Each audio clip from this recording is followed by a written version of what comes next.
Hello students, good afternoon to all of you.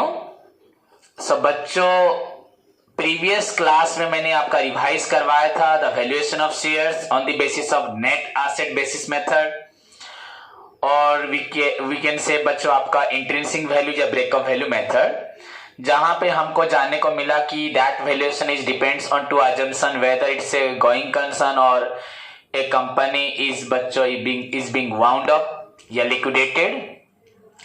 So anyway बच्चों, जो भी आपका अजम्पशंस हो, वेदर इट इज गोइंग हो या कंपनी बंद होने वाली हो, again that is further divided बच्चों, जहां पे वैल्यूएशन ऑफ शेयर्स और नेट एसेट होगा, यू आर एक्सक्लूडिंग गुडविल और including goodwill. That is not a बच्चों big things, just valuation of net assets, that is बच्चों total assets minus liability, that is the important point. And if goodwill लेके करना है, so then if question में goodwill लिखा हुआ है, you consider the goodwill, and अगर goodwill नहीं लेके करना है, इनफैक्ट क्वेश्चन में दिया है तो गुडविल को नहीं लेना। सो जो भी हो बच्चों, आपका वैल्यूएशन ऑफ आपका जो शेयर्स के लिए नेट एसेट बेसिस में आपको टोटल एसेट से लायबिलिटीज को माइनस करके आपको नेट टैंजिबल एसेट्स निकालना है। क्लियर? एंड चाहे वो आपका गोइंग कंसर्न में हो या आपका कंपनी बंद होने वाली हो, तो वहां पे आपका सेल वैल्यू जो भी लेंगे। तो उसके बाद मैंने आपको बताया जो नेट एसेट्स निकलता है बच्चों, उसमें एसेट में हम लोग क्या क्या लेंगे। जहां तक हमारा वैल्यूएशन ऑफ गुडविल का सवाल है बच्चों, हम वैल्यूएशन ऑफ गुडविल के टाइम पे नॉन ट्रेडिंग एसेट या इन्वेस्टमेंट्स वगैरह जो होते थे उसको कंसीडर नहीं करते थे। एंड जहां तक यहाँ का सवाल है बच्चों, यहाँ पे हमें आपका नॉन ट्रेडिंग एसेट्स या इन्वेस्टमेंट्स वगैरह को कंसीडर करना है, because it's a complete valuation of share of the company. It is not about the आपका वैल्यूएशन ऑफ गुडविल जो कि हमारे बिजनेस से, हमारी मेहनत से जो हमें इनकम मिलता है, हमारे परफॉर्मेंस से उस पर गुडविल डिपेंड करती है। इसलिए वहां पे इन्वेस्टमेंट वगैरह को काउंट नहीं करते, इन्वेस्टमेंट से रिटर्न को काउंट नहीं करते, बट यहाँ पे काउंट किया जाएगा। बट यहाँ पे द मोस्ट इंपोर्टेंट थिंग जिसे हम काउंट नहीं करते, दैट इज बच्चों आपका प्रीलिमिनरी एक्सपेंसेस, एंड बच्चों उसके साथ आपका है इंटेंजिबल एसेट्स को काउंट नहीं किया जाता। ओके, बट आपका इन्वेस्टमेंट्स को काउंट किया जाएगा। क्लियर? एंड मैंने आपको बताया था लायबिलिटी का मतलब, लायबिलिटी में आपका क्या होगा, जितने भी आपका लायबिलिटी पेबल है, इसका मतलब कैपिटल नहीं समझना, रिजर्व एंड सरप्लस या प्रॉफिट को नहीं समझना। जो भी आपकी लायबिलिटीज है, फिक्स्ड लायबिलिटी में डिवेंचर्स होगा, डिवेंचर्स का इंटरेस्ट होगा, कोई बॉन्ड्स होगा, बॉन्ड्स का इंटरेस्ट होगा, लॉन्ग टर्म्स लोन्स होगा, लॉन्ग टर्म्स एडवांसेस होगा, उसका इंटरेस्ट होगा, आपका शॉर्ट टर्म्स लोन एडवांसेस हो सकता है, आपका बिल्स पेबल हो सकता है, सन्डी क्रेडिटर्स हो सकता है, आउटस्टैंडिंग हो सकता है, trade credit, cash credit, overdraft बच्चों, एनी आउटस्टैंडिंग, एनी आपको एडवांस टेकिंग, जो भी बच्चों एनी लायबिलिटी आपको माइनस करना है, जो आपको पेबल करना है to the outside. But capital, profit, reserve या प्रॉफिट नहीं बोलोगे तो सरप्लस, इसको माइनस नहीं करना है। देन इन चीजों को अगर आप टोटल एसेट से माइनस कर दिए, यू विल गेट बच्चों नेट एसेट्स, एंड इसको ही आप बोल सकते हो net tangible asset. Why net tangible asset? क्योंकि हमने गुडविल नहीं लिया है। अगर गुडविल भी लेके अगर हम करते हैं तो वहां पे नेट टैंजिबल तो नहीं बोल सकते, नेट इंटैंजिबल भी नहीं बोल सकते, both tangible and intangible. So it is better to write बच्चों नेट एसेट। नेट एसेट में भी अगर गुडविल को छोड़ के है तो टैंजिबल एसेट, अगर गुडविल को लेके है दैट मींस गुडविल को लिया मतलब सारे एसेट्स को लिया है। सो यहां पे टैंजिबल इंटैंजिबल मेंशन नहीं करना, simply you can write net asset basis method. Clear? So this is your आपका जो मेन लाइन हुआ।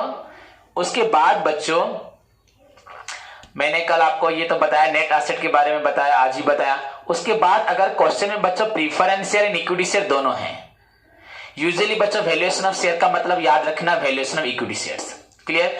वैल्यूएशन ऑफ शेयर का मतलब आप लोगों को बेसिकली समझना है, याद रखना है, फॉलो करना है equity shares. You know equity shares are the real shares, real owner of the company.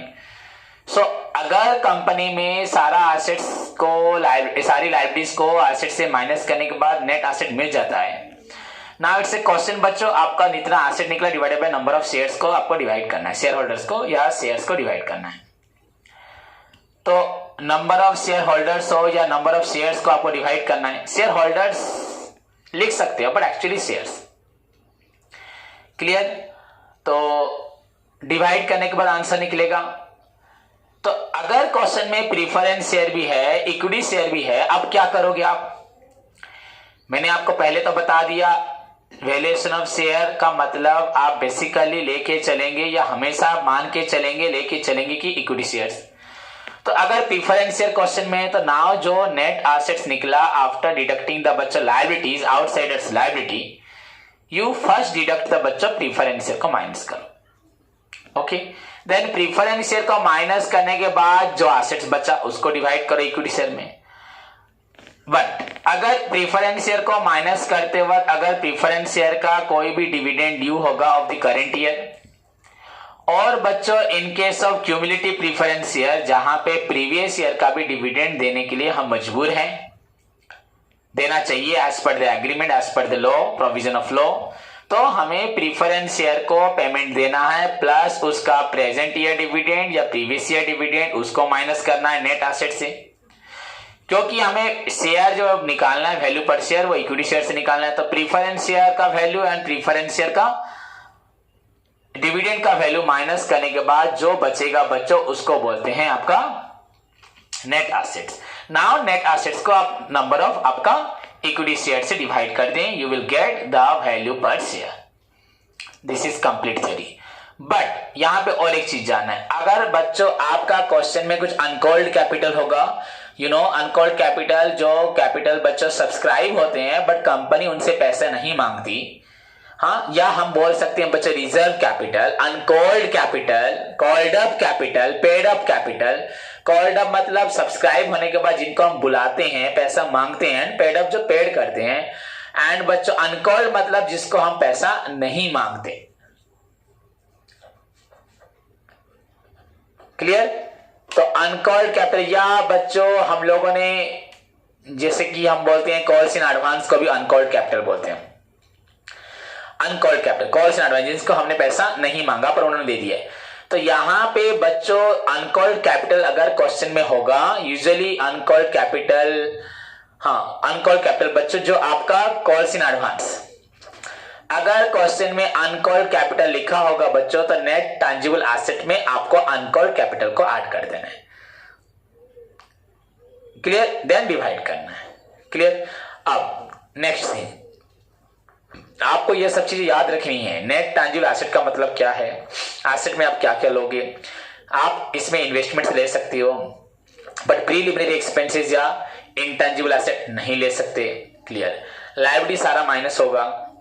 Then आपका अगर प्रीफरेंस शेयर इक्विटी शेयर है, प्रीफरेंस शेयर को माइनस करोगे, उसका डिविडेंड माइनस करोगे, उसके बाद जो बचेगा डिवाइड करोगे इक्विटी शेयर को। ओके, अगर वहां पे अनकॉल्ड कैपिटल तो अनकॉल्ड कैपिटल को ऐड करोगे। ये सारा थ्योरी में आपको डिटेल कर चुका हूं।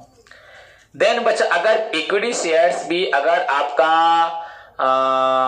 दो प्रकार होगा, उससे पहले calls in area. Suppose equity share में कुछ शेयर होल्डर हैं जो अभी तक सारा पेमेंट नहीं दिए, तो उनको आप डिस्ट्रीब्यूट कैसे करोगे पैसा?